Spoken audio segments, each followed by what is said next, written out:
Welcome back to my channel. In this video, I will guide you how you can get a transfer pin from at&t. There are multiple methods that you can use. A first method that you can use online with myAT&t. Go to your myAT&t profile. Select People and Permissions, then Wireless. Find the Transfer a Phone Number section and choose Request a New PIN. Your number transfer PIN will be displayed on the screen. So this is the first method that you can use.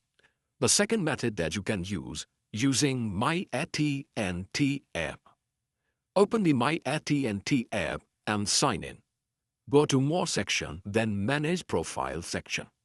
Select People and Permissions. Find the Transfer Phone Number section and choose Request a New PIN. Your number transfer PIN will be displayed on this screen. So these are the two methods that you can use in order to get a transfer PIN from at&t. Thank you for watching.